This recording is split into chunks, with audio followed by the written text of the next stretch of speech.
Kenora-rainy river. You have 2 minutes and 39 seconds. Thank you, Speaker. I want to thank the Minister of Transportation as well as the members of this House who took the time to weigh in on this very important issue of highway maintenance across Ontario.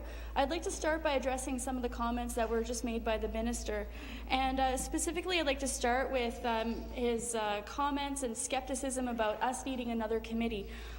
It needs to be said, and I tried to remain, to be nonpartisan when I was talking about this as much as possible, but I can't help but address that issue head on. And the fact is that we wouldn't need to create a committee if this issue had been dealt with by our present government in a timely manner.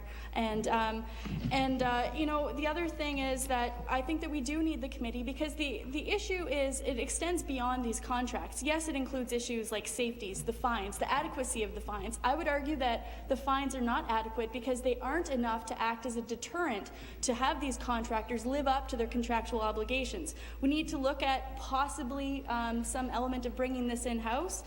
We need to look at the economic impact, not just for the public sector and for public monies that are being spent, but the impact that that's having on our private sector, private businesses. We need to look at highway classifications. I think that Northerners need to weigh in on this because they're the ones who are traveling these roads each and every day. And I do agree with the Minister that twinning is an essential part of safety. I agree with you on that. But at the same point, the people in the Northwest around Kenora have been waiting for years and years and years. We've heard the announcement, the re-announcement, the re-announcement of the twinning of the Kenora Highway, and we're not seeing any movement on that file. And if you talk to the community of Shoal Lake, you will see a very frustrated and stressed out community that they're not being consulted.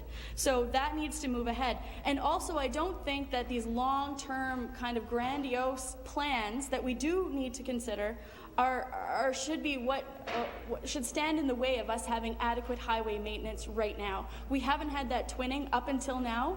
We have had satisfactory highways, so I don't think that should stand in the way. When it comes to road safety, the Minister says that we have the safest roads in Canada, but I would respectfully say that you should talk to the people in Kenora who have to travel to Manitoba for medical appointments and everything else, and they will see the line on the highway. They will see perfectly good highways in Manitoba. They will see really subpar, dangerous, slick highways in Ontario. And the other comment that I wanted to, I'm going to run out of time. I wanted to address the Auditor General, but I will raise that later on in another debate this afternoon. Thank you. Thank you.